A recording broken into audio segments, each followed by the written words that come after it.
हरे कृष्ण कृष्ण कृष्ण हरे हरे हरे राम हरे राम हरे राम राम राम राम हरे हरे। राम हरे हरे। हरे कृष्ण हरे महाराज। कृष्ण हरे कृष्ण हरे कृष्ण।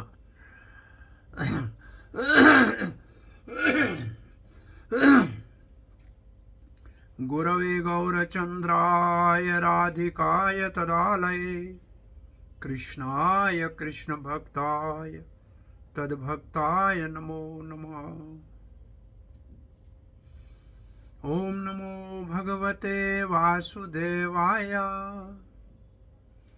ओम नमो भगवते वासुदेवाय। ओम नमो भगवते वासुदेवाय। नारायणं नमस्कृत्यं नरं चैव नरोत्तमं देवीं सरस्वतीं व्यासं ततो जयमुदीरये। नष्टप्रायेषु भद्रेषु नित्यं भागवत सेवया भगवती उत्तम श्लोकिर्भक्तिर्भवती नैष्टिकी। कृष्णाय वासुदेवाय देवकी नंदनाय च नंदगोपकुमाराय गोविंदाय नमो नमः। जय श्री कृष्ण चैतन्य प्रभु नित्यानंद श्री अद्वैत गदाधर शिवासदि गौर भक्त वृंद की जय। हरे कृष्णा कृष्णा कृष्णा हरे हरे, हरे राम राम राम हरे हरे। पार्थसारथी फाउंडेशन की भाग्यशाली भक्त और हैदराबाद के राधा कृष्ण मंदिर के भक्त भी आज आपके साथ में हैं। आप दोनों का आज के इस श्रीमद् भागवत के सत्संग में और परम वैष्णवा नाम यथा शंभु महाशिवरात्रि के इस पावन पर्व की शुभकामनाएं देते हुए पहले हमारा जो आज का श्लोक है 3वें स्कंद श्रीमद् भागवत के 8वें अध्याय का, इसमें 7, 8 और 9 ये 3 श्लोक जो हैं ये एक भागवत की परंपरा का वर्णन कर रहे हैं। तो आइए इस 8वें श्लोक का पाठ करते हैं। सांख्यायनः पारमहंस्यः मुख्यो विवक्ष्यमाणो भगवत विभूतिः जगादयो अस्मद्गुरवे अन्विताय पराशराय अथ बृहस्पतिश्च। सांख्यायन परमहंस में जो मुख्य है, तो सांख्यायन एक ऋषि का नाम है। जो परमहंस का मतलब जो उत्तम कोटि के आध्यात्मिक जो स्तर के ऋषि हैं उनमें मुख्य है का मतलब बहुत गणमान्य ऋषि है। विविक्षमाणो भगवत विभूति ही, उन्होंने वो कहते हैं कि मैं जब वो भगवान की विभूतियों का भगवान की लीलाओं का वर्णन कर रहे थे, जगाद यो अस्मद गुरुवे अन्विताय, और जब वो ऐसे कर रहे थे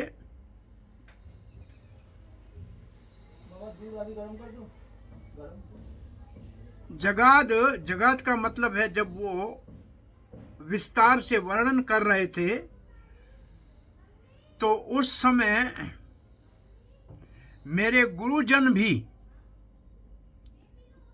जिनका मैं अनुयायी हूं, कौन है वो गुरु? पराशर, वो भी उनसे सुन रहा था। और कौन सुन रहा था? बृहस्पति सुन रहा था। तो ये श्लोक का अनुवाद ये हुआ कि जब सांख्यायन ऋषि जो परमहंसों में मुख्य है, जब वो भगवान की लीलाओं का गुणानुवाद कर रहे थे, श्रीमद् भागवत का प्रवचन कर रहे थे, ऐसे संभव हुआ कि हमारे गुरुदेव पराशर ऋषि और बृहस्पति भी उनको सुन रहे थे। तो 7वें श्लोक में ये कहा गया है, जो इससे पहले हो चुका है, कि भगवान संकर्षण, जिसके सहस्र माने 1000 मुख हैं और मणियों से सजे हुए हैं, उनके मुख से श्रीमद् भागवत सनकादि कुमारों ने सुनी।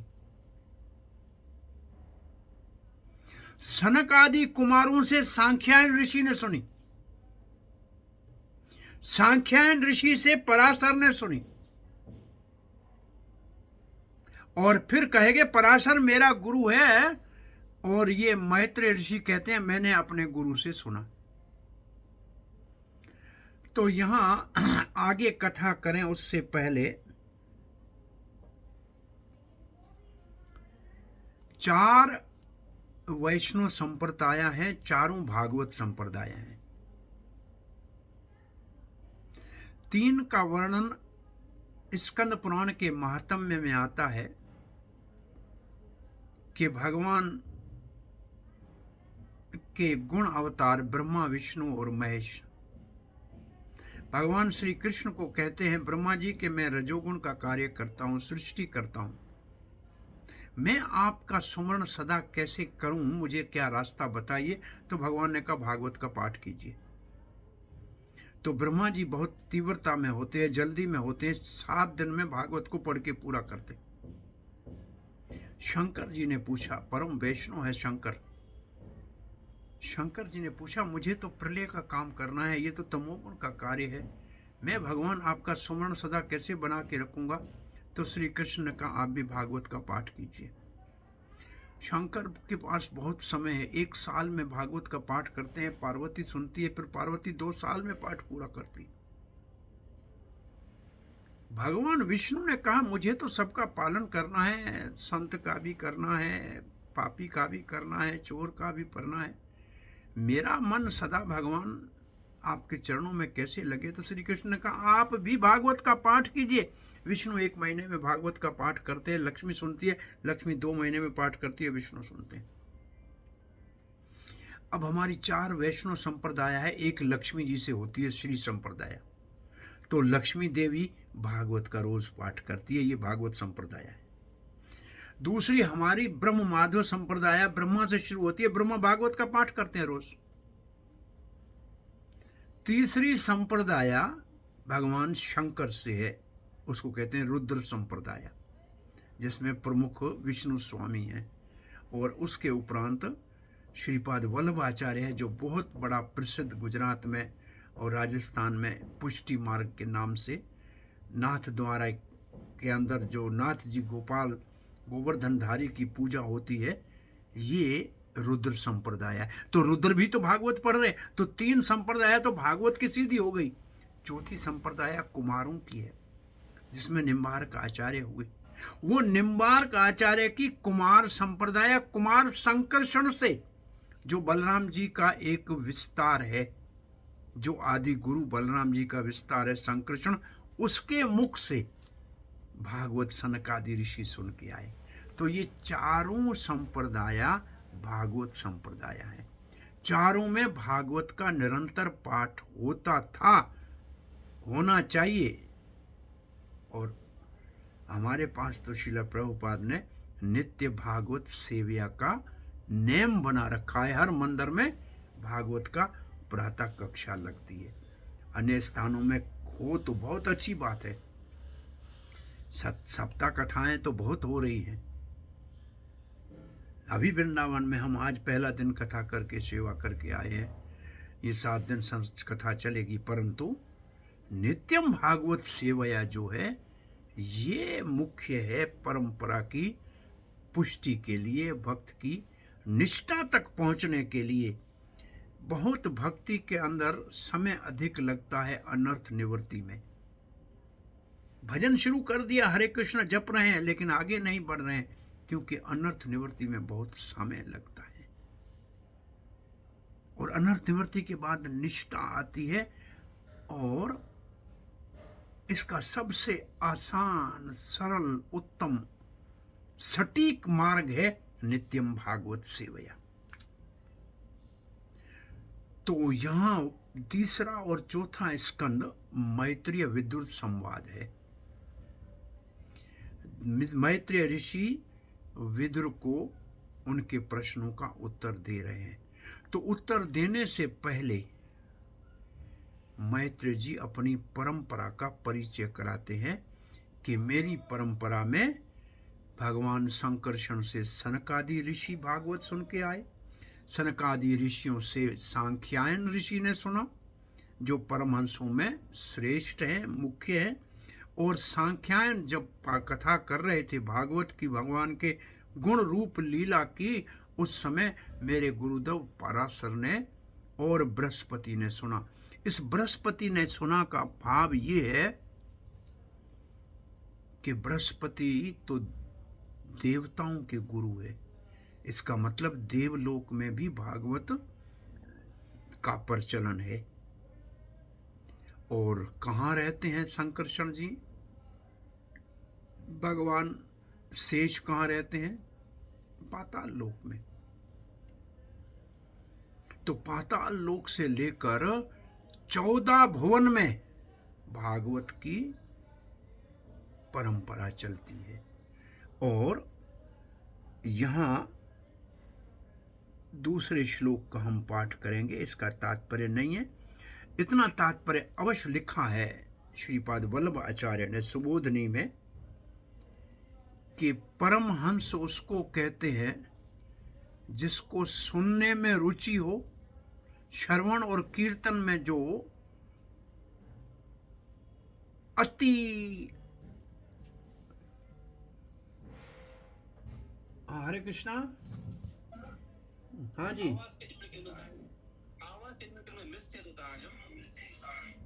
आपके पास आवाज कैसे आ रहा है प्रभु? हरे कृष्णा। प्रियंका, आपके पास आवाज कैसे आ रहा है? प्रहलाद, हाँ। प्रद्युम्न ठीक है? हाँ, वहाँ आवाज तो ठीक आ रहा है, वहाँ तो आवाज ठीक आ रहा है कन्हैयालाल।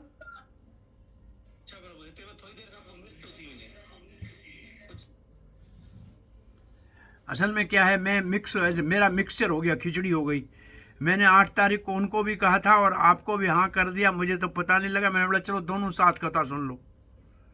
तो ऐसे दोनों का मिश्रण हो गया है। तो जो भी है, सो अपन कथा ये कर रहे थे, परमहंस की परिभाषा। मेरा मिक्सचर हो गया, खिचड़ी हो गई। मैंने 8 तारीख को उनको भी कहा था और आपको भी हाँ कर दिया, मुझे तो पता नहीं लगा। मैंने बोला चलो दोनों साथ कथा सुन लो। ये कहाँ से आ गया भाई? ऐसे दोनों का मिश्रण हो गया है। तो जो भी है, सो अपन कथा ये कर रहे थे, परमहंस की परिभाषा। हरे कृष्णा। ये क्या डबल साउंड कैसे आ रहा है? प्रभु जी, वो एक प्रभु जी का है ना ऑन था। परमहंस की परिभाषा है श्रवण और कीर्तन में रुचि रखने वाला। क्या श्रवण और कीर्तन करता है? भगवान की लीला, भगवान का गुण, भगवान की कथा सुनने में जिसकी रुचि है, कथा कहने में जिसकी रुचि है, वो परमहंस है। और सांख्यायन ऐसे परमहंसों में मुख्य हैं। तो उन्होंने इसका कार्य क्या किया? इन्होंने अपने इसको पराशर को सुनाया।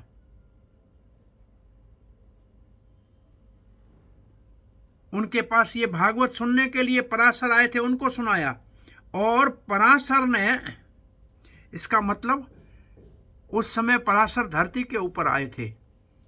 और उसके बाद ये देवलोक में भागवत को जो है सनकादि ऋषि, ये तो ब्रह्मा जी के पास गए थे, ये तो ब्रह्मा जी के पुत्र हैं। तो ये तो ब्रह्मलोक में रहते हैं, ब्रह्मा के बेटे हैं, तो ब्रह्मा जी के पास ही रहते हैं। तो वो भी भागवत सुन के आए। तो भागवत तो ब्रह्मा जी के लोक में भी हो गई ना। ब्रह्मा जी के बेटे हैं, वो भागवत सुन के आए हैं। और फिर जो अपना ऋषि भगवान पाताल लोक में रहते हैं और बृहस्पति ध्रुव लोक तक जा सकते हैं। इसका अर्थ है कि भागवत 14 भुवन में भागवत का डंका बज रहा है। भागवत 14 भुवन में सुनी सुनाई जा रही है। अब हम आज के अगले श्लोक पे आते हैं।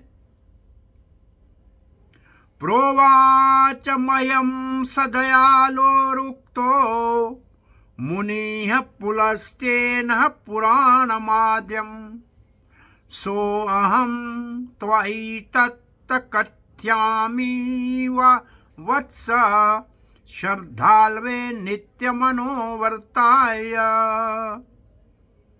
मैत्रेय कहते हैं, प्रोवाच मह्यम ते दयालु, मेरे ऊपर दया करके। ऋषि बड़ा दयालु था, उसने कृपा करके मुझे बताई। किसने? पुलस्त जी ने। उक्तो मुनि पुलस्त पुराणम आद्यम, पुलस्त्येन, पुलस्त के द्वारा जब कृपा की गई तो पुराण, आदि पुराण भागवत को मुझे भी सुनने का सौभाग्य पराशर से मिला। कहते हैं, वत्स, मेरे प्रिय पुत्र विदुर, सुनो, क्योंकि तुम श्रद्धालु हो और नित्य मेरे अनुयायी हो। तो दो गुण चाहिए भागवत को समझने के लिए। एक तो श्रद्धा होनी चाहिए शास्त्र के ऊपर, श्रद्धा होनी चाहिए भगवत वाणी के ऊपर, श्रद्धा होनी चाहिए संतों की वाणी के ऊपर, और दूसरा होना चाहिए संतों का अनुयायी होना। अनुवर्ताय का मतलब संतों का अनुयायी होना। क्योंकि कह रहे हैं मैत्रेय जी के विदुर, क्योंकि तुम मेरे अनुयायी हो और तुम श्रद्धालु हो, इसलिए वो कथा मैं आपको सुनाता हूं। इसमें यहां लिखा है पराशर बड़े ऋषि हैं। पराशर व्यासदेव के पिता हैं। इसका मतलब व्यासदेव से पहले भागवत थी। ये आपको, अब मैं इसके ऊपर चर्चा करूं उससे पहले ये बात बता दूं कि भागवत का महात्म स्कंद पुराण में 4 अध्यायों में है और 6 अध्यायों में पद्म पुराण में है। वो पुराण तो पहले लिखी थी, व्यासदेव ने उन पुराणों को तो पहले प्रकाशित किया था। भागवत तो बाद में प्रकाशित हुई, तो उसमें कैसे महात्म कैसे आ गया? ये प्रश्न है कि महात्म पहले कैसे आ गया? जो पुराण पहले लिखी उसमें महात्म है और पुराण भागवत बाद में लिखी गई। इसका अर्थ ये है कि भागवत और भगवान नित्य है, कभी प्रकट होते हैं कभी अप्रकट होते हैं।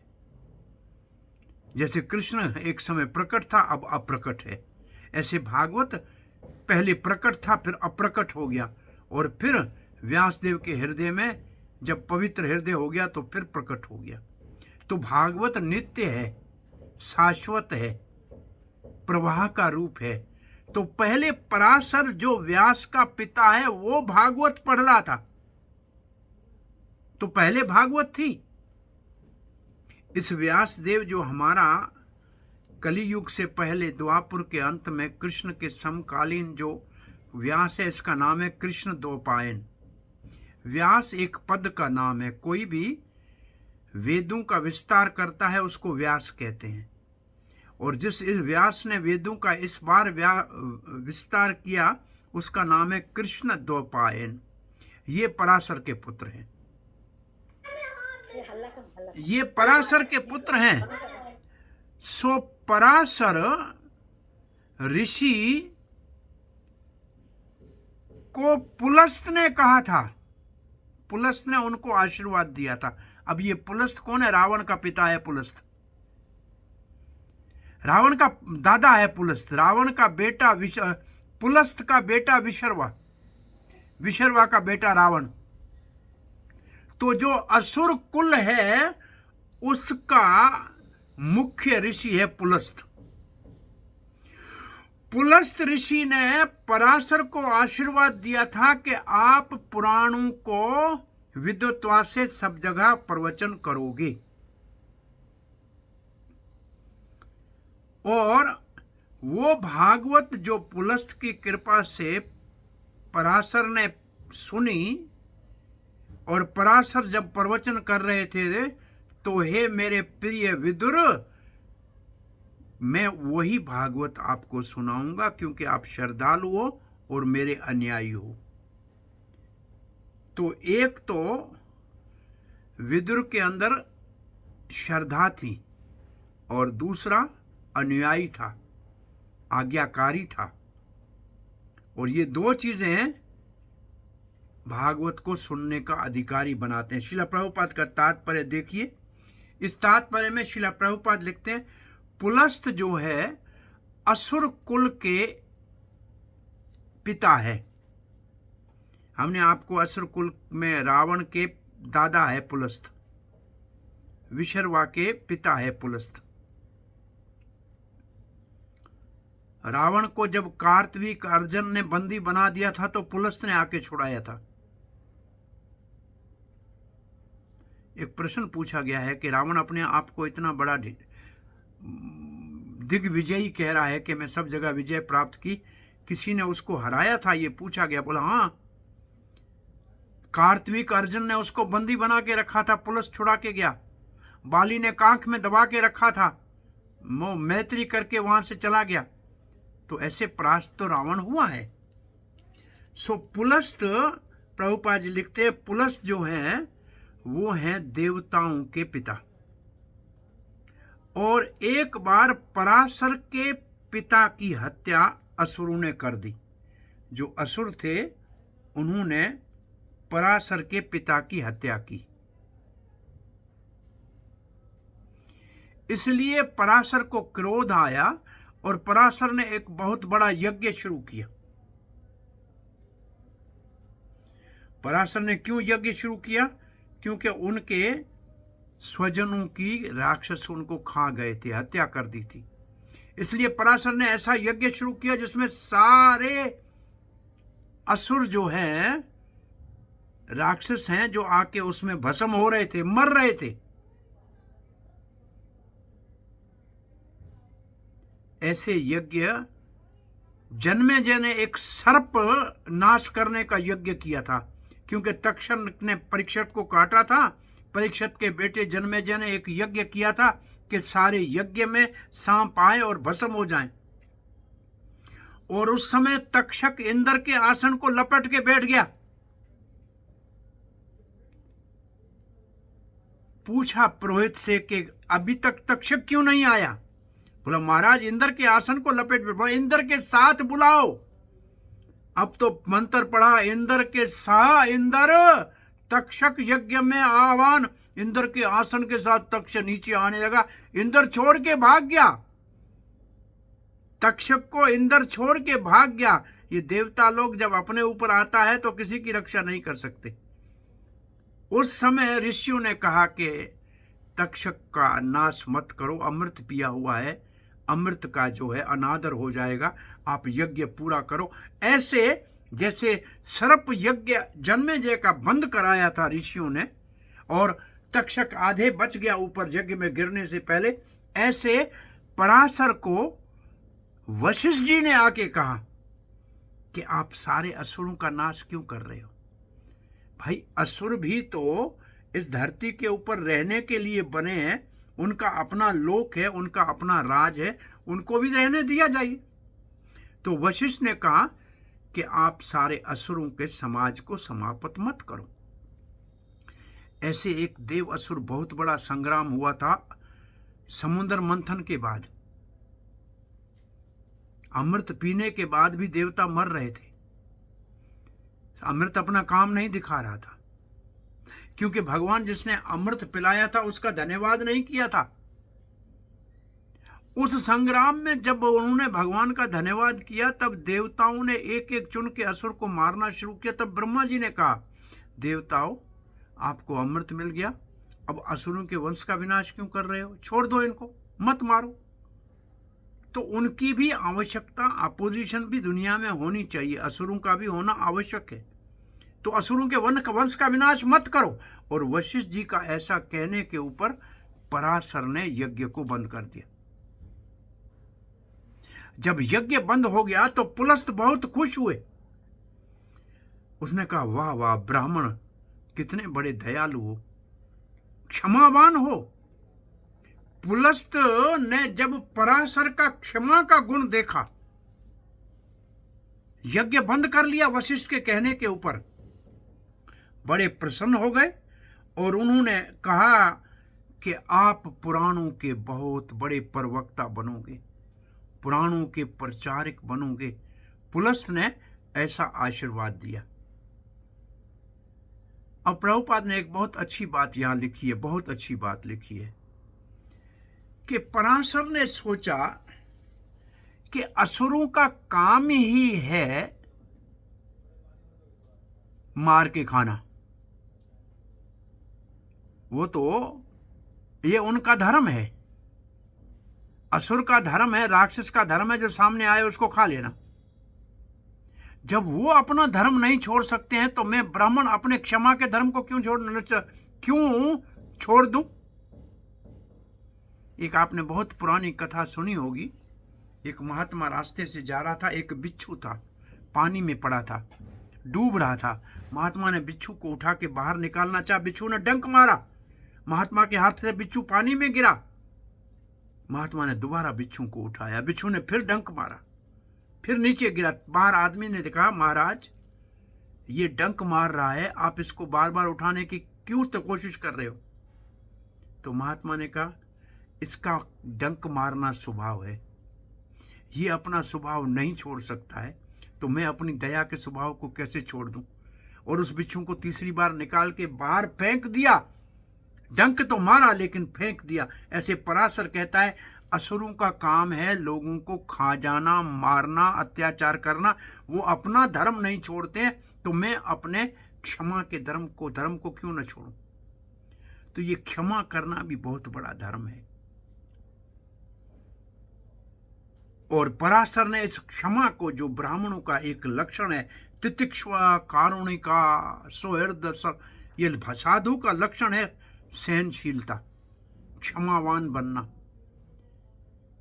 और हरिदास ठाकुर ने उन 22 बाजारों में कोड़ा मारने वालों को क्षमा कर दिया।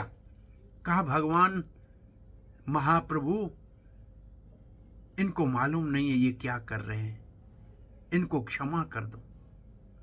ये क्षमा साधु का भूषण है। तितिक्षा, सहनशीलता और क्षमा साधु का लक्षण है। और पराशर में ये लक्षण है, इसलिए पुलस्त उसके ऊपर प्रसन्न हो गए और कहा कि अब आप पुराणों के प्रकांड विद्वान बनोगे। इसलिए पराशर ने इस भागवत का प्रवचन किया और इन पुराणों का प्रवचन किया।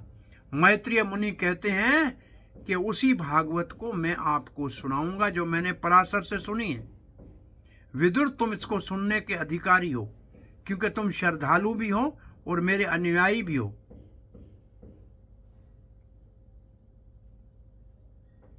अब प्रभुपाद जी लिखते हैं, ये भागवत अविनाशी है, इसकी परंपरा नित्य है, शाश्वत है। व्यासदेव से पहले भी ये भागवत प्रचलित थी। आधुनिक ये इतिहास लिखने वाले पुराणों को ऐसे कहते हैं कुछ 1000 साल पहले हुई है, उनको कुछ मालूम नहीं है। पराशर इस पुराण को कहाँ से सुन के आए थे? पराशर सांख्यायन मुनि से। सांख्यायन मुनि ने कहाँ से सुनी? सनक आदि कुमारों से। सनक आदि कुमारों ने कहाँ से सुनी? संकर्षण से। अब जब संकर्षण की बात ही आई है और आज हमारे यहाँ शिवरात्रि है, तो भगवान शंकर संकर्षण के उपासक है। वो संकर्षण के उपासक है, ये बात लिखी हुई है कहाँ? श्रीमद् भागवत के 5वें स्कंद में। और इसका प्रमाण क्या है कि शंकर जी अपने गले में सर्प रखते हैं, भुजंग रखते हैं। नागेंद्र हाराय त्रिलोचनाय, शंकर जी की प्रार्थना है नागेंद्र हाराय। नाग को गले में हार करके डाला हुआ है, नागेंद्र हाराय। क्यों लगा सांप को रखते हैं अपने गले में? क्योंकि संकर्षण, अपने आराध्य देव संकर्षण को अपने गले में धारण करके रखते। भगवान शंकर 12 महाजनों में एक महाजन है। शंभू महाजन है। 12 वैष्णव में परम वैष्णव है शंभू। गणानाम यथा गंगा देवानाम अच्युतो वैष्णवानाम यथा शंभु पुराणानाम इय भागवतम। तो भगवान शंकर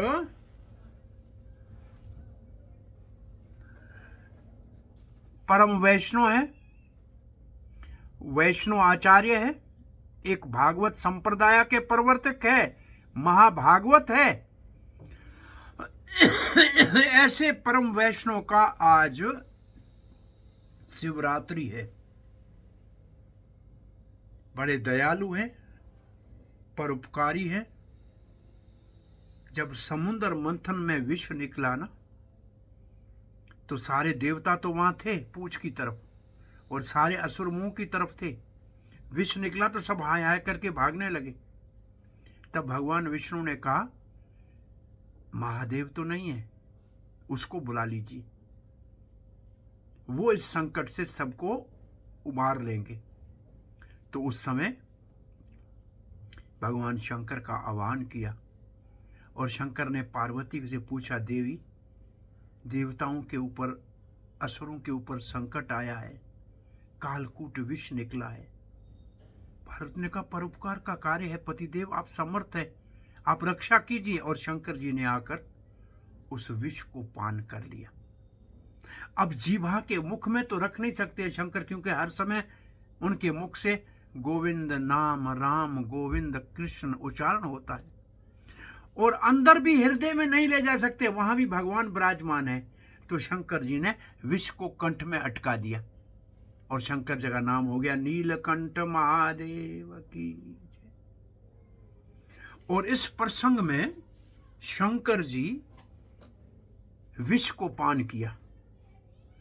14 रत्नों में एक रत्न विष निकला था, वो तो शंकर जी ने पान कर लिया, अन्य रत्न बांटे गए। अब जब वो बंटवारा हो रहा था अमृत का, तो राहु देवता का रूप धारण करके सूर्य और चंद्रमा के बीच में बैठ गया। विष पीने के बाद भी शंकर जी महादेव हो गए, देवों के देव हो गए। और अमृत पीने के बाद भी राहु क्रूर ग्रह हो गया। क्यों? क्योंकि शंकर जी ने परोपकार के लिए विष पिया था, और राहु छल करके अमृत पी रहा था। छल करके पीने वाले का गर्दन कटा, और परोपकार के लिए विष पीने वाला महादेव हो गया, नीलकंठ के नाम से विख्यात हो गए शंकर जी भगवान। फिर धरती के ऊपर भागीरथी गंगा कैसे आए? 3 पीढ़ियों ने बड़ा तप किया। अंशुमान ने तप किया, दिलीप ने तप किया। भागीरथ जब तप करने गए, गंगा जी ने कहा, मैं संतुष्ट हुई हूं आपसे, आपके पूर्वजों के उद्धार के लिए धरती पे आना भी चाहती हूं, परंतु मेरा वेग इतना तीव्र है, तेज है, मैं पाताल में चली जाऊंगी, आपके स्वजनों का उद्धार नहीं होगा, और इसलिए मैं कैसे नीचे आऊं। और दूसरा, ये पापी लोग मुझ में स्नान करेंगे, मेरा उद्धार कैसे होगा। गंगा जी वापस चली गई। भागीरथ ने भगवान शंकर को प्रार्थना की, हे भोलेनाथ, हे दया के सागर, गंगा को धरती पे आना है, वेग बहुत तेज है, हमारे पूर्वजों का उद्धार, सगर के वंश का उद्धार करना है। शंकर जी ने कहा, गंगा जी को कहो तुम्हारे वेग को शंकर अपनी जटाओं में धारण कर लेंगे। तब जो ऋषि वहां बैठे थे उन्होंने कहा, गंगा को आश्वासन दो कि जब हम महात्मा तप करते हैं, जप करते हैं, पूजा करते हैं, साधन करते हैं, वो जब आप में स्नान करेंगे आपके सारे पाप धुल जाएंगे। फिर भागीरथ ने आह्वान किया, गंगा जब नीचे आई तो कहा, आपके वेग को शंकर जी धारण कर लेंगे, और आपके सारे पापों का निवारण करने के लिए साधु संत आपके कंठे किनारे के ऊपर रहकर और आपका निवारण करेंगे। और ये जब कहा तब गंगा जी आई और गंगा जी शंकर जी के जटाओं में आके उलझ गई और गंगा और शंकर जी का नाम हो गया गंगाधर महादेव की। गंगा को धारण कर लिया। 1 मिनट में मैं कंप्यूटर को कनेक्ट करूं। ओ कृष्णा,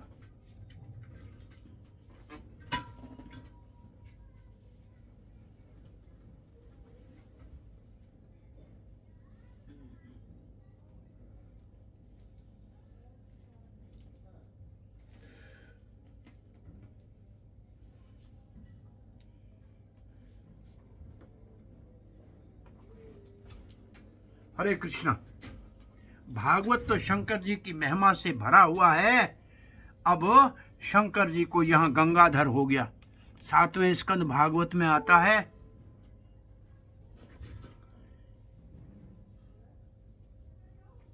असुरों को मैं दानव ने 3 पुरियां बना दी, एक सोने की, एक चांदी की, एक प्लाटिनियम की। उसके अंदर अमृत का कुंड रख दिया। देवताओं के ऊपर आकाश से आक्रमण करे। देवता दुखी होकर शंकर जी को सहायता के लिए बुलाया। शंकर जी देवताओं के सहायता करते हुए असुरों को मारे, असुर अमृत कुंड में स्नान करके फिर जीवित हो जाए। भगवान विष्णु को देखा कि हमारा परम भागवत महादेव इस वक्त संकट में है। भगवान ने गाय का रूप धारण किया विष्णु ने, और ब्रह्मा जी को बछड़ा बनाया और सीधे 3 पुरियों में चले गए और जाके सारा अमृत पी लिया। असुर भी गाय को नहीं मार रहे थे। जब पी लिया तो भगवान ने प्रकट होके शंकर जी को धनुष दिया, ज्ञान का, और बाण दिए और रथ दिया। कहा अब आक्रमण करो। और अब शंकर जी ने जब 3 पुरियों के ऊपर आक्रमण किया, 3 पुरियां ध्वंस होकर धरती पे गिरी। देवताओं का कल्याण हुआ, असुरों का संहार हुआ। शंकर जी का नाम हुआ त्रिपुरारी महादेव की जय। त्रिपुरारी, 3 पुरियों का शत्रु। अरि का मतलब शत्रु। सो ऐसे भगवान शंकर की बहुत सारी कथाएं, यहाँ तक के 12वें स्कंद में भी शंकर और पार्वती जो है जा रहे थे प्रलय के समय में। जो ऋषि प्रलय का दर्शन कर रहा था, उनको कहा कि क्या चाहिए। उसने कहा भगवान की भक्ति चाहिए और कुछ नहीं चाहिए। तो पार्वती ने कहा इसको कुछ दे दीजिए।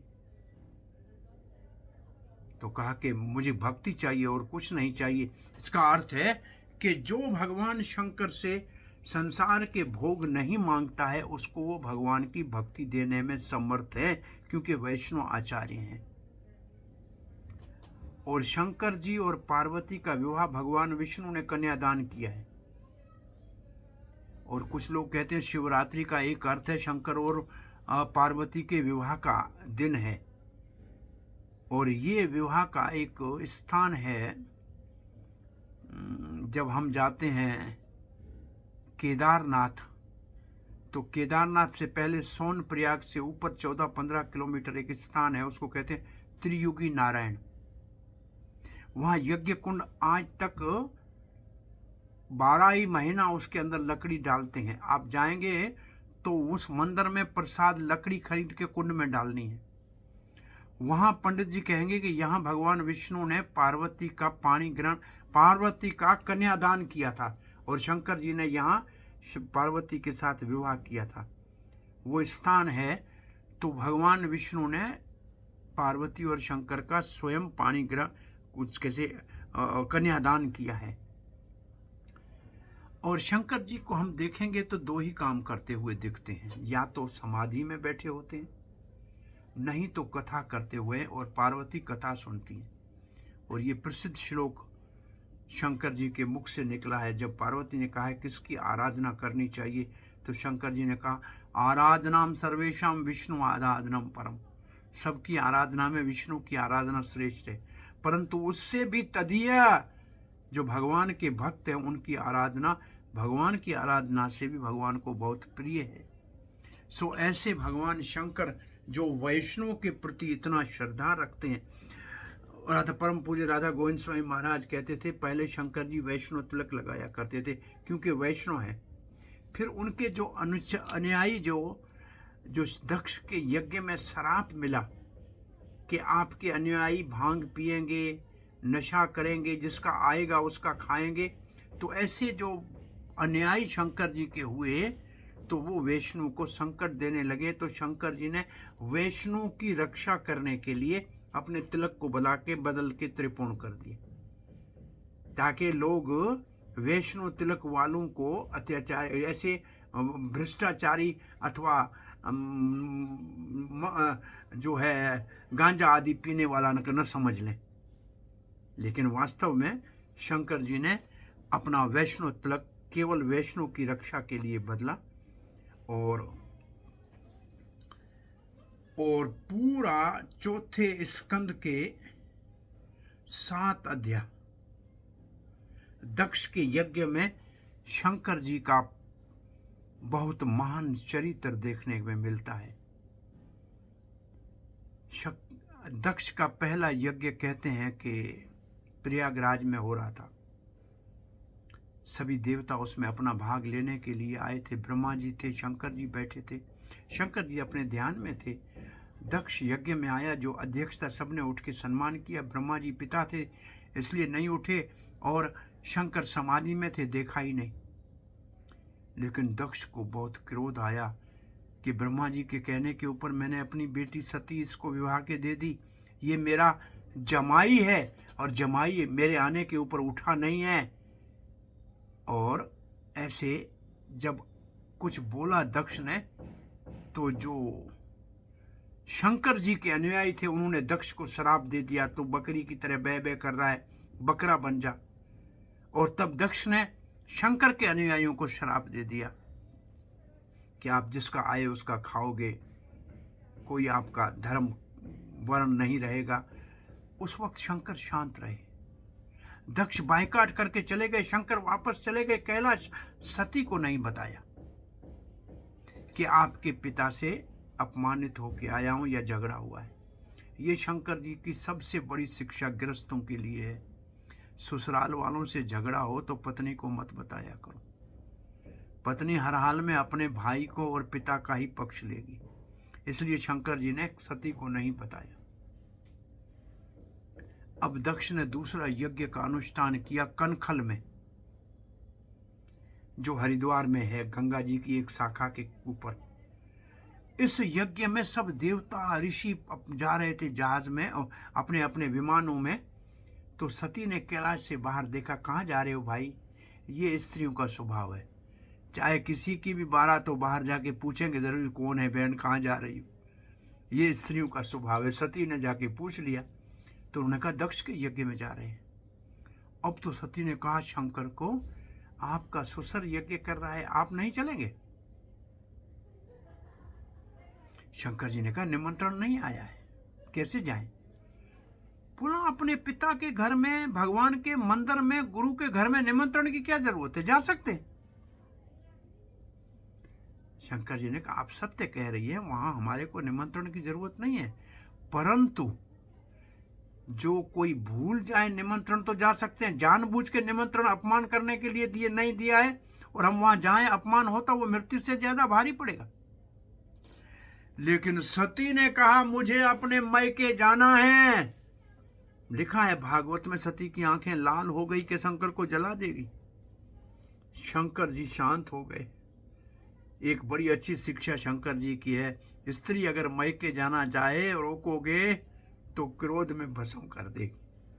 सती शंकर के ऊपर ऐसे देख रही है, परंतु शंकर जी तो भगवान के परम भागवत है, कह रहे हैं सती अगर यहाँ रहेगी तो अपने पिता माता को याद करती हुई प्राण तो दे देगी, लेकिन फिर उनकी बेटी होकर जन्म लेना पड़ेगा।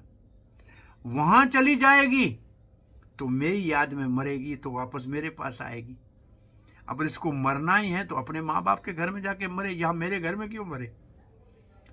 शंकर जी ने तो बहुत उत्तम सिद्धांत है कि अंत में मेरा स्मरण करेगी तो मेरे पास आई। सती चली गई। परंतु स्त्रियों को भगवान ने इतनी एक विशेष सेंस दिया है, सामने वाले के मन को, भाव को जान जाती है। सती ने यज्ञ के अंदर शंकर का स्थान नहीं देखा, बड़ी क्रोधित हो गई। कहा, ब्रह्मा आदि देवता जिसको प्रणाम करते हैं उसका आपने यज्ञ में भाग नहीं रखा है। अब मैं यहाँ से वापस जाऊं और शंकर मुझे दक्षायणी कह के बुलाएगा, मैं ये शरीर आपका दिया और नहीं रखना चाहती हूँ। सती ने योग अग्नि से अपने शरीर को भस्म कर दिया। अब किसका याद करती हुई सती ने शरीर छोड़ा? भगवान शंकर का। वही फिर पार्वती होके हिमालय की और मेनका की बेटी होके आ गई। बहुत बड़ी भारी तपस्या की। हरिद्वार के अंदर एक बिल्केश्वर महादेव मंदिर के पीछे कुंड है, यहाँ पार्वती ने बहुत घोर तपस्या की है और तब पुनः शंकर जी को पति के रूप में प्राप्त किया है।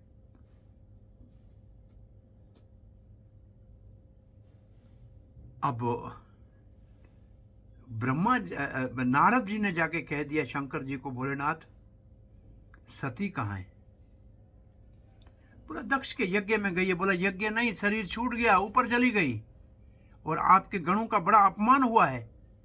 गणों ने जब उपद्रव मचाया वहां यज्ञ में, तो भृगु ऋषि ने आहुति डाली जिसमें से ऋभु देवता निकले जो शंकर के गणों को वहां से भगा दिया।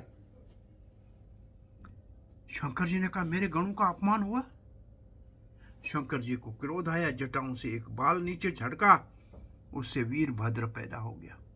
कहा क्या करूं? बोला दक्ष के यज्ञ में जाके जो भी गलतियां हुई है उनको सुधार दो। वीरभद्र ने जाके सीधा दक्ष का गर्दन काटा और दक्षिण अग्नि में सुहा कर दिया। भृगु की दाढ़ी काट दी, किसी की आंख, किसी का दांत, किसी का हाथ, किसी का पांव तोड़ के वीरभद्र ने दक्ष के सारे यज्ञ को तहस नहस कर दिया। शंकर जी शांत है, सारे देवता हाथ पांव बंधे हुए, आंख के ऊपर पट्टी लगी हुई चले गए ब्रह्मा जी के पास। बोला पितामह ये हमारा हाल है। पितामह ने कहा गए क्यों थे यज्ञ में? जब मैं भी नहीं गया, शंकर भी नहीं गए, तो आप क्यों गए? बोला निमंत्रण। बोला निमंत्रण तो मेरे को भी आया, जहाँ झगड़ा हो वहां नहीं जाना चाहिए, क्यों गए थे? बोला अब क्या करें? बोला अब शंकर जी से प्रार्थना करो। सारे देवताओं को ब्रह्मा जी ले गए। ब्रह्मा जी लेके गए शंकर जी के पास कैलाश में कि कहीं पत्नी के शरीर छोड़ने के ऊपर क्रोध में तो नहीं है। शंकर जी तो ज्ञान मुद्रा में सनक आदि को प्रवचन कर रहे थे। ब्रह्मा जी ने प्रणाम किया, कहा देवता आपसे क्षमा याचना मांगने आए आप चलिए दक्ष के यज्ञ को परिपूर्ण कीजिए। शंकर जी ने कहा चलो, आप ब्रह्मा जी आए हैं तो हम पुरानी बातों को भूल गए। ये शंकर जी से सबसे बड़ी शिक्षा लेनी चाहिए। जीवन में कभी भी किसी से थोड़ा सा मन मोटावा हो गया हो, झगड़ा हो गया हो, चार अच्छे आदमी समझाने के लिए आए तो पुरानी बातों को नहीं खोलना चाहिए, मान लेना चाहिए। शंकर जी मान गए और शंकर जी आए, दक्ष के सर में बकरे का सर लगाया। उस समय दक्ष ने शंकर जी को प्रणाम करके कहा मुझसे गलती हो गई थी। उस समय भगवान विष्णु आए वहां, क्योंकि ब्रह्मा वहां पहले ही थे। शंकर जी वहां पहुंचे, ब्रह्मा जी और शंकर साथ ही आए थे।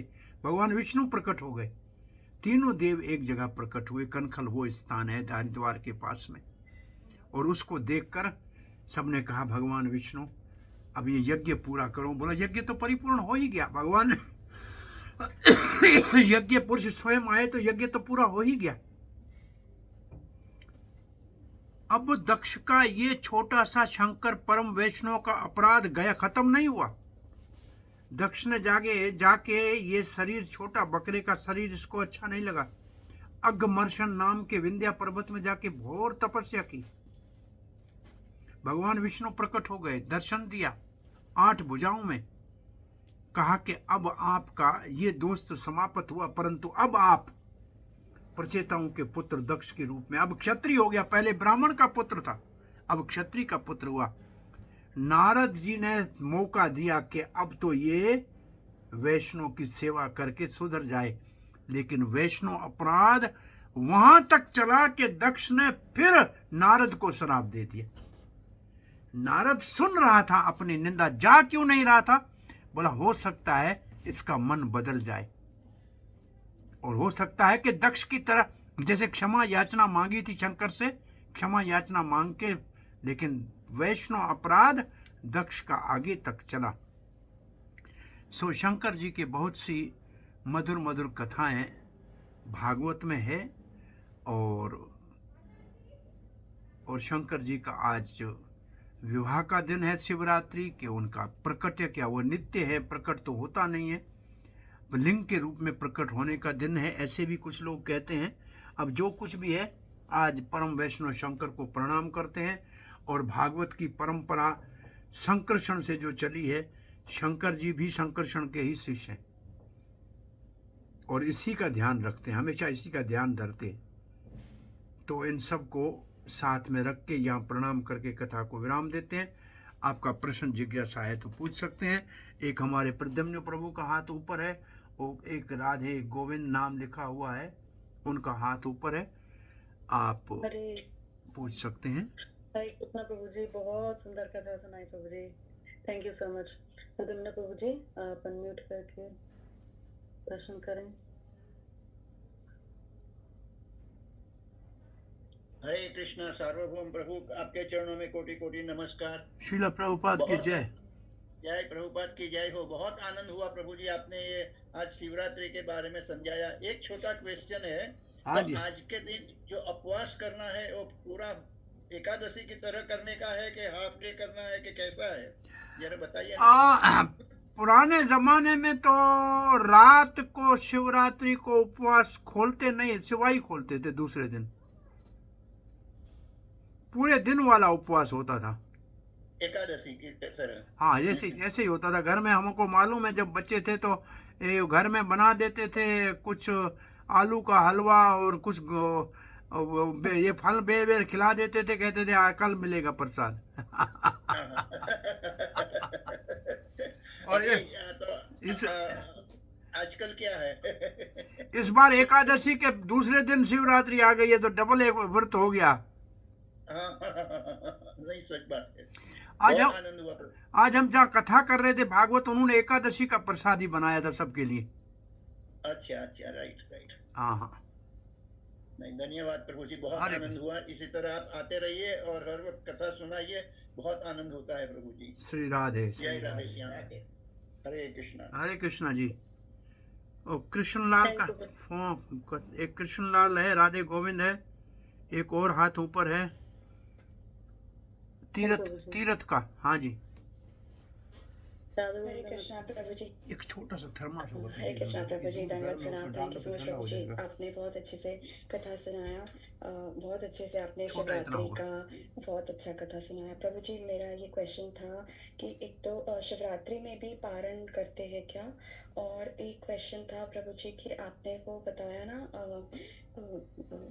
परीक्षित महाराज के जो पुत्र थे, वो जन्मेजय। हाँ, वो यज्ञ में उन्होंने सांप को बहुत मतलब वो सर्पों को नाश कर रहे थे। हाँ, सर्पों का नाश कर रहे थे, तो क्या उनको कर्म नहीं लगा जैसे कि वो जो भीष्म पितामह के भूल से? देखो क्रोध में कर्म, तो क्रोध में देखो ये अभी पराशर ऋषि यज्ञ कर रहा था सारे राक्षसों को मारने के लिए। ध्रुव महाराज सारे यक्षों को मार रहे थे। इसको एक बात है कि भगवान के दर्शन करने के बाद भी क्रोध आता है, किसी भक्त की सहायता की जरूरत पड़ती है।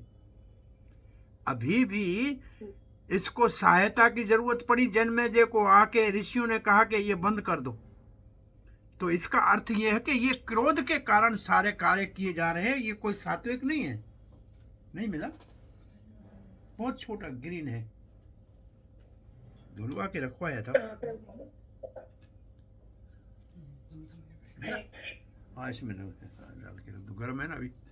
हाँ जी, क्या प्रश्न? प्रभु जी, एक्चुअली मेरा ये क्वेश्चन था कि वो तो उनके परीक्षित महाराज के पुत्र थे, उन्होंने सर्प का हत्या किया, बट वो तो मतलब उनको क्या कर्म नहीं लगा जैसे वो भीष्म पितामह ने भूल से सांप को मार दिया था, तो उनको शैया में था, तो वो उनके अंदर इतना बदले का भावना क्यों था? क्योंकि वो तो वैष्णव थे, और उनको क्या कर्म नहीं लगा, इतना सर्पों का नाश किया उन्होंने, वो क्वेश्चन था प्रभु जी। उन सर्पों का ये क्यों नहीं समझती हो कि सर्पों के ऐसे कर्म थे कि उन यज्ञ में उसको मरना था? ऐसे भी तो कर्म हो सकते हैं सर्पों के, ये नहीं हो सकता क्या?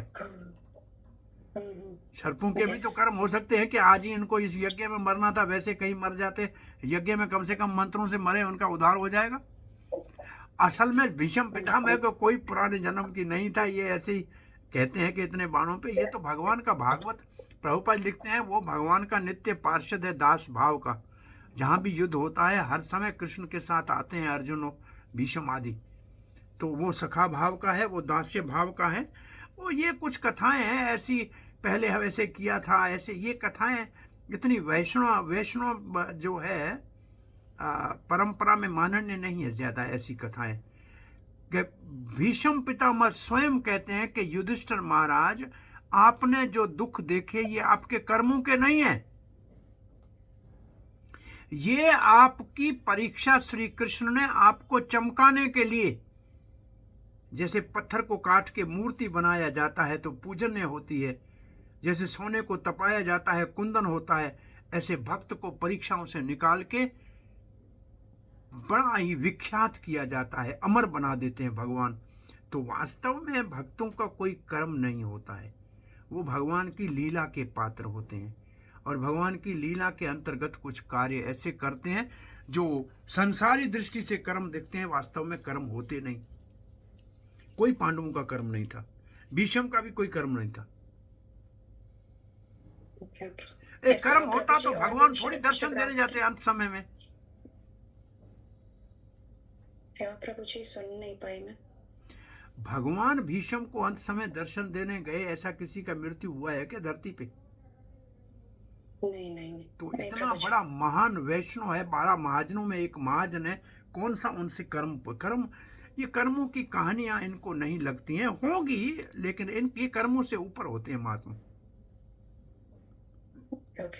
यस प्रभु जी, और शिवरात्रि में पारण कैसे करते हैं? पारण करते भी है कि नहीं? वो पारण का कोई विधान नहीं है। हम तो छोटे बच्चे थे, 12 बजे के बाद तो कहते थे हमको कुछ खिला दो, खिचड़ी भूख लगी है। लेकिन बड़े लोग थे दूसरे दिन सुबह खा लेते थे, नॉर्मल जैसे होता है। वैसे एकादशी की तरह पारण वारण का हमने कभी सुना नहीं। एक तो हमारे पास तो परंपरा में होता नहीं है, लेकिन हम बचपन से करते आ रहे थे तो करते हैं। थैंक यू सो मच प्रभु जी, बहुत अच्छा लगा प्रभु जी आपके श्रीमुख से कथा सुन के। हरे कृष्णा, धन्यवाद, प्रणाम। थैंक यू प्रभु जी। थैंक यू प्रभु जी। हाँ, हरे कृष्ण। आप अनम्यूट करके अपना प्रश्न करें। हाँ जी, कृष्णलाल है, दीपिका है। हरे कृष्णा प्रभु जी, कोटि कोटि दंडवत प्रणाम। हरे कृष्णा, दंडवत प्रणाम। प्रभु जी, मेरा ये सवाल था प्रभु जी के जो रावण थे उनको प्रभु जी शास्त्र बाहु ने भी तो पकड़ लिया था प्रभु जी, कैद कर लिया था। वही शस्त्र बाहु है, वही उसी का नाम कार्तविक अर्जुन है। एक ही नाम के दो नाम ने, एक ही व्यक्ति के दो नाम है। हाँ ठीक है प्रभु जी। तो उसने शिव जी भगवान ने उनको बोला था, उसको जो उनका शिष्य था परशुराम, तो वो उसको मुक्त करा के लाए थे प्रभु जी। ये वही था पुलस्त आप इसके अपने दादा मुक्त करा के लाए थे। रावण के दादा मुक्त करा के लाए थे सहस्त्रबाहु से। विष्णु पुराण भी सांख्यायन मुनि ने, पराशर और सांख्यायन के, विष्णु पुराण में भी इन्होंने सुना है। वो पुराण का भी वर्णन था, अभी आज मैंने देखा था।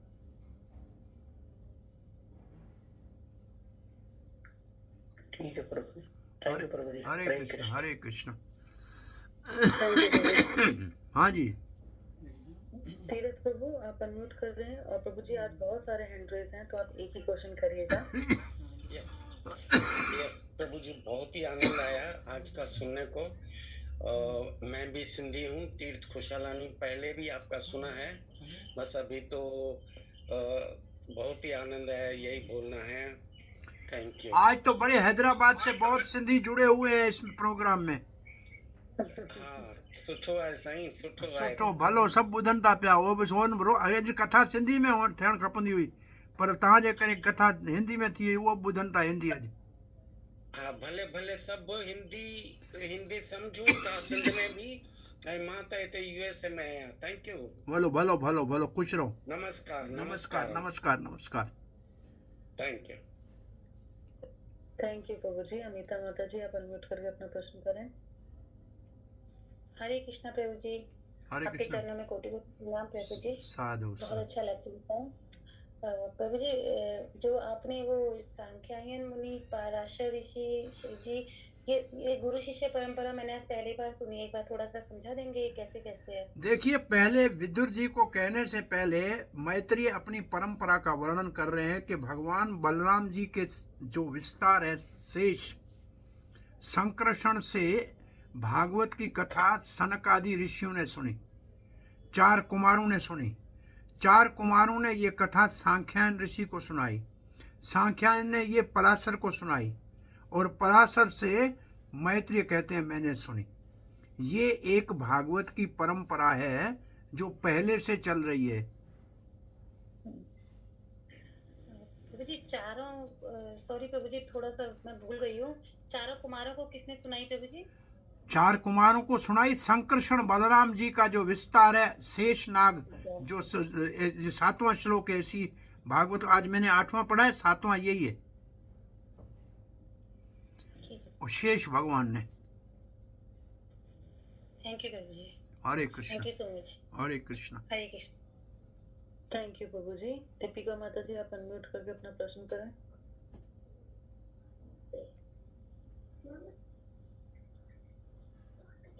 हरे कृष्ण प्रभु जी। हाँ हरे कृष्ण बेटा। दंडवत दंडवत। प्रभु जी। एक हमसे गलती हो गई कि हमको डाउट था कि आज व्रत करना है कि नहीं करना है, और जिनसे जुड़े उन्होंने भी कुछ डायरेक्शन दे दिया, तो आज व्रत नहीं कर पाए, तो क्या करें हम लोग? कोई बात नहीं, जो कल कर लेना।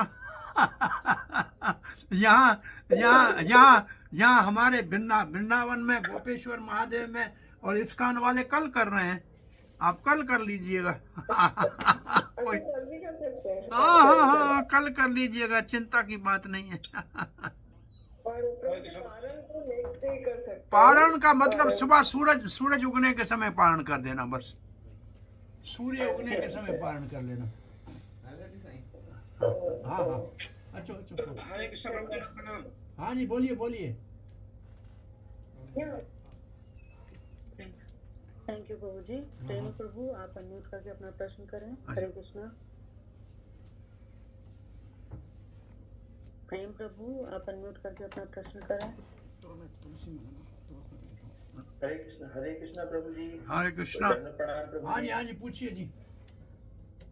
प्रभु जी मेरा प्रभु जी आपने जो कथा कही प्रभु जी, उसमें मेरा सवाल है प्रभु जी कि शंकर जी को जब उनका अपमान किया जा रहा था सभा के बीच में। हरे कृष्णा प्रभु जी, ऑडिबल है? हाँ बोलिए प्रेम से बोलिए। प्रभु जी जब उनका अपमान किया जा रहा था माता सती के सामने शंकर जी का, सती नहीं थी, सती के सामने नहीं था, अकेले। नहीं, उनको सती जी का भी अपमान बाद में किया गया था, बराबर है ना जी। तो शंकर जी का जितना अपमान किया गया था, तो उनको कहा जाता है वैष्णवानाम यथा शंभु। हाँ तो वैष्णव में सर्वश्रेष्ठ है, शिरोमणि है। तो वह उस सभा में सभी देवी देवता थे। उनका तो वो तो आराम से बैठकर शंकर जी का निंदा को सुन रहे थे, चाहे जो भी कारण हो सुनने का। तो हाथ पांव तो उनके भी टूटे ना, हाथ पांव तो उनके भी टूटे। ऐसा सुखी तो वही नहीं थे। अपराध सुनने वाला भी दुखी तो हुआ। सबको जाके ब्रह्मा जी के पास क्षमा याचना के लिए प्रार्थना करनी पड़ी शंकर जी की। अपराध का यही प्रायश्चित है कि जाके जिसके अपराध हुए उससे क्षमा मांग लो। तो प्रभु जी हम तो सुनते आए हैं कि आप हाथ पे टूटना तो ऐसे भी टूट जाता है प्रभु जी, क्षमा कर दीजिएगा मुझे। लेकिन हाथ पे यज्ञ में टूटना, यज्ञ में थोड़ी हाथ पुल टटवाने के लिए जाते हैं, वहां तो वो अपना भाग लेने जाते हैं। वहां उनका ये हाल हो गया, पेड़ से थोड़ी गिरे थे। जी प्रभु जी। कहने का तात्पर्य ये है कि वैष्णव देखो, सती ने एक अपराध किया था। राम लक्ष्मण जब वन में विलाप कर रहे थे राम, तो शंकर जी ने ऊपर से प्रणाम किया, मेरे आराध्य आपको नमस्कार है। सती ने कहा ये पत्नी के लिए विलाप कर रहा है, ये आपका आराध्य है। शंकर जी मुस्कुराए, कुछ नहीं बोला। सती पार्वती, सती जो है सीता का रूप धारण करके राम जी के सामने चली गई। राम जी ने कहा माता प्रणाम, कहाँ है भोलेनाथ। सती को बहुत लज्जा आई, सती वहां से वापस आई। शंकर जी ने कहाँ गई नहीं बताया। शंकर जी समझ गए कि ये मेरे आराध्य के सामने सीता के रूप में गई थी, अब इसको मेरे साथ रहने का अधिकार नहीं है। ये तो लीला करके उनको शरीर छुड़वाना था शंकर जी को, ये इसकी पूर्व लीला है। जी प्रभु, धन्यवाद प्रभु। हरे कृष्ण हरे कृष्ण। हरे कृष्ण, धन्यवाद, प्रणाम प्रभु जी। थैंक यू प्रभु जी। राधा कृष्ण प्रभु, आप अनम्यूट करके अपना प्रश्न कराएं। हरे कृष्ण प्रभु जी, जगत प्रणाम। हरि बोल। थैंक यू सो मच प्रभु जी। Time you know in centre का एक वक्त का सवाल है, अगर आप इजाजत दें तो। बोलिए बोलिए, आप लोग का आवाज आया कुछ के नहीं? आपका आज का काम हुआ कुछ? हाँ ठीक हो गया प्रभु, कुछ सेटिंग किया बस ठीक हो गया। अच्छा जी, बोलिए बोलिए। प्रश्न ये है कि एक वैष्णव के जीवन में महादेव शिवलिंग का क्या महत्व है? शिवलिंग है जैसे भगवान श्री कृष्ण कहते हैं कि वेदों में ओमकार मैं हूँ, ओमकार जैसे भगवान का एक निशान है, ऐसे शिवलिंग शंकर जी का एक निशान है। एक है शिव पार्वती की पूजा करनी और एक है शिवलिंग की पूजा करनी, तो वो उनका एक सिंबल है। जैसे ओम भगवान का सिंबल है, ऐसे शंकर जी का सिंबल है शिवलिंग। एक वैष्णव के जीवन में उसका क्या महत्व है? वो वैष्णव के लिए, वो परम वैष्णव शंकर जी का है, उसको हमेशा आदर देना चाहिए, उसको प्रणाम करना चाहिए। आधी परिक्रमा होती है, शंकर जी की पूरी परिक्रमा नहीं होती है। पीछे नाली जो होती है जहाँ से पानी जाता है उसको क्रॉस नहीं किया जाता है। और कम से कम शिवरात्रि के दिन सामने भगवान जी का मंदिर हो तो प्रणाम करना चाहिए परम वैष्णव को। मैं आज देखा गिरिराज स्वामी का एक मैसेज पढ़ा था कि परम वैष्णव महान शंकर भगवान को उसकी कृपा से ही भगवान की भक्ति मिलती है। ऐसे शंकर जी कहते हैं कि वैष्णव में परम वैष्णव की आराधना से भी भगवान के भक्तों की आराधना महान है। तो शंकर तो भगवान के भक्तों में परम वैष्णव है, उसका आदर करना ही चाहिए। प्रभु जी एक सवाल दूसरा है, जो अगर आप उसको मुनासिब समझे तो इसमें जवाब दीजिएगा, वरना कोई इशू नहीं, मैं पर्सनल पूछ लूंगा आपसे। हाँ जी। सदाशिव जो है और शंकर जी, इनमें क्या फर्क है? सदाशिव भगवान विष्णु का, सदाशिव का जो रूप है वो भगवान विष्णु है जो अपने धाम में रहते हैं। वो ही अपने आप को शंकर के रूप में परिवर्तित करते हैं जब माया को स्पर्श करना पड़ता है, माया को छूना पड़ता है। क्योंकि भगवान विष्णु माया को नहीं छूते, तो माया को छूने के लिए वो शंकर जो 11 रुद्र के रूप में, वो उसी जो सदाशिव है उसी का ये विस्तार है सारा। और सदाशिव जो है भगवान विष्णु का एक विकृत रूप है। और वास्तव में वो जो हमारा अद्वैत आचार्य है वो सदाशिव है, वो भगवान से अलग भी नहीं है, द्वैत दो भगवान से अलग नहीं है। और भक्ति के शिक्षा देते हैं, इसलिए उसको अद्वैत आचार्य कहते हैं। वो सदाशिव है। और ये सदाशिव जो है, ये जो कारण महाविष्णु जो है, वो सृष्टि के कार्य के लिए अपने आप को सदाशिव के रूप में एक परिवर्तित करते हैं। और जब वो भौतिक जगत में आते हैं तो फिर शिव के रूप में आते हैं। सृष्टि के समय वो सदाशिव होते हैं, भौतिक जगत में अगर आना है तो फिर शंकर जी और रुद्र के रूप में आते हैं। इसका मतलब हुआ कि शिव जी जो है वो देवता नहीं है?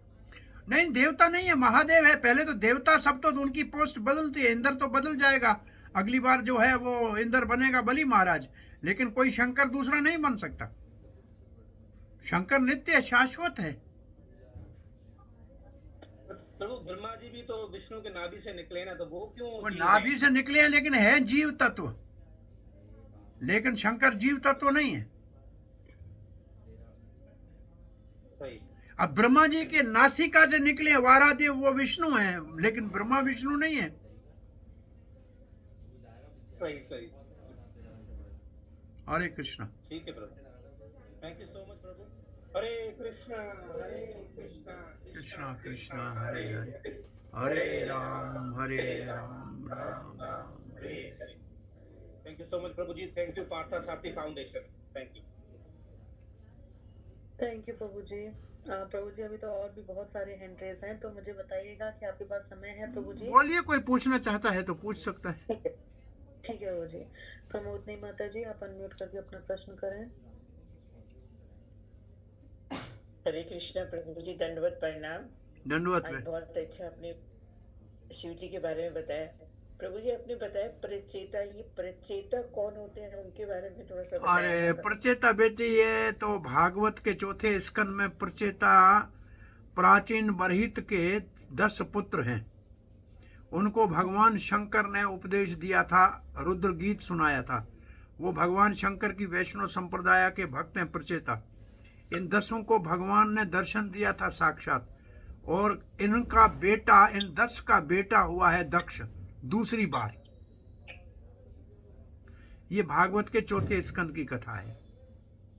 अच्छा अच्छा, हाँ हरे कृष्णा प्रभु जी। हरे कृष्ण हरे कृष्ण। हाँ थैंक यू प्रभु जी। हरे कृष्ण जी। थैंक यू प्रभु जी। उसके बाद राजेश आर्य प्रभु, आप अनम्यूट करके अपना प्रश्न करें।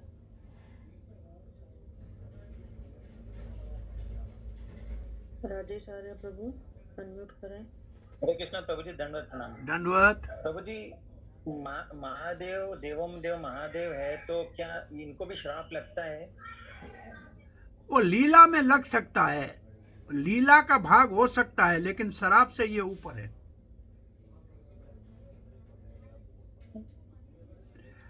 एक परस्पर एक दूसरे को लीला के लिए कोई शराब दिया जाए, कोई लीला का भाग हो सकता है, लेकिन कर्मों का या ऐसे किसी के शराब का प्रभाव नहीं हो सकता।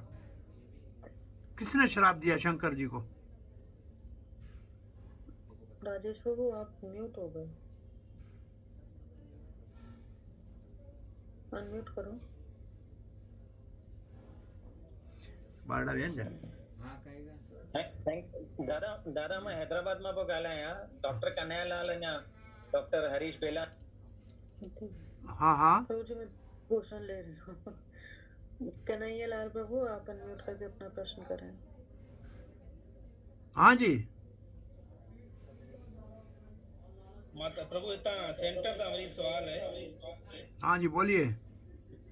रुद्राक्ष की माला छो तो पाए? रुद्राक्ष की माला भगवान शंकर के अनुयायी पाते पहनते हैं, और वैष्णव तुलसी माला पहनते हैं।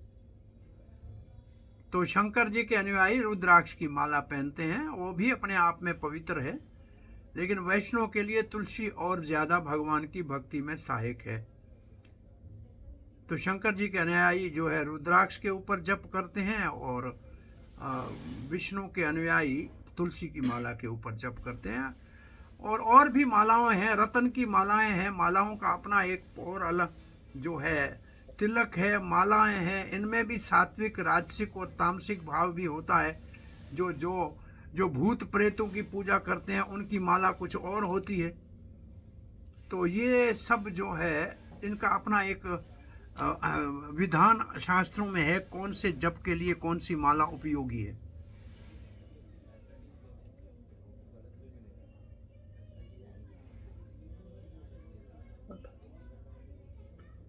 हाँ जी, थैंक यू। हरे कृष्णा। अभिनंदा प्रभु जी, आप अनम्यूट करके अपना प्रश्न करें। अभिनंद। हरे कृष्ण प्रभु जी, दंडवत प्रणाम। दंडवत। हम जगन्नाथपुरी धाम से बोल रहा हूँ। जय जगन्नाथ। मेरा ये, हाँ जय जगन्नाथ प्रभु जी। मेरा ये प्रश्न है, जैसा हमारा चार संप्रदाय का, रुद्र संप्रदाय का आचार्य जैसा बोलते हैं क्या, विष्णु स्वामी व बल्लभाचार्य, 3 संप्रदाय का आचार्य का नाम थोड़ा बताइए। ब्रह्म संप्रदाय का मध्वाचार्य है, और लक्ष्मी जी की श्री संप्रदाय का रामानुजाचार्य है, और कुमार संप्रदाय का निम्बारकाचार्य है। बहुत बहुत धन्यवाद। धन्यवाद। जय जगन्नाथ। माता जी आपको चरण में कटोट नमस्कार प्रणाम। आप इसमें हम लोग को योगदान कराया, लेकिन रिकॉर्डिंग की व्यवस्था करने से थोड़ा अच्छा रहता। हाँ प्रभु जी। जैसा टेलीग्राम आप मेरा बोलना है आपको, आपका जी प्रभु जी, जैसा मैं आप भेज सोच दूंगी सकते आपको। हैं टेलीग्राम। कोई लक्ष्य है क्या? लक्ष्य जितना बहुत सुंदर सुंदर मतलब क्लास हो रहा है, लेकिन रिकॉर्ड होने से हम लोग बाद में सुन सकते हैं, थोड़ा याद नहीं होता है। हमारा ठीक है। YouTube पे आ जाएगा सर, वोमन दास पे देखना चाहें तो देख सकते हैं, आपको ठीक शाम तक YouTube में आ जाएगा। दंडवत प्रणाम। हरे कृष्ण। हरे कृष्ण। प्रभु जी, मुनि श्रेष्ठ प्रभु, आप अनम्यूट करके अपना प्रश्न करें। हरे कृष्णा प्रभु जी, दंडवत प्रणाम। दंडवत प्रणाम। मेरे दो क्वेश्चन है प्रभु जी। एक तो ये कि भगवान शंकर का जो गृहस्थ जीवन है उसे देखकर तो थोड़ा डेंजर ही लगता है, तो उसे क्या शिक्षा ले सकते हैं हम? अरे हमने पहले एक बार कथा बताई थी कि शंकर जी का वाहन है बैल और पार्वती का वाहन है शेर, घर में पार्किंग कैसे करेंगे? शंकर जी के गले में सांप और अपना उनका बेटा जो है कार्तिक, वो आएगा मयूर के ऊपर, सांप डरेगा, और फिर गणेश जी आएगा चूहे के ऊपर, वो उससे वो सांप से डरेगा।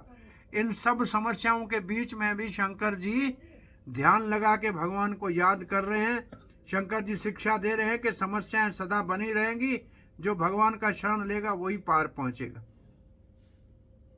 Yes, thank you. और प्रभु जी, एक क्वेश्चन है, जैसे कि लास्ट में आपने मुझे बताया था कि शक्ति माँ को हम प्रणाम करते हैं, सीधा करते हैं, तो क्योंकि वो भी अपना वो शक्ति माँ है, तो यहाँ पर शिवमहादेव जो है उसको भी प्रणाम हम सीधा ही करें, और क्या भगवान के सामने कर सकते हैं, कृष्ण के सामने?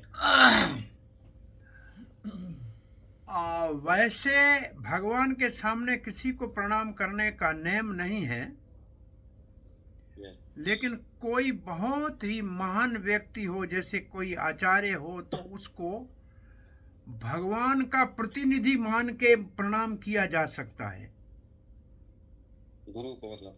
हाँ, गुरु के प्रति एक बार प्रणाम। वैसे जनरली हम भागवत क्लास में आते हैं तो भागवत को प्रणाम करते हैं जो भगवान के समान है।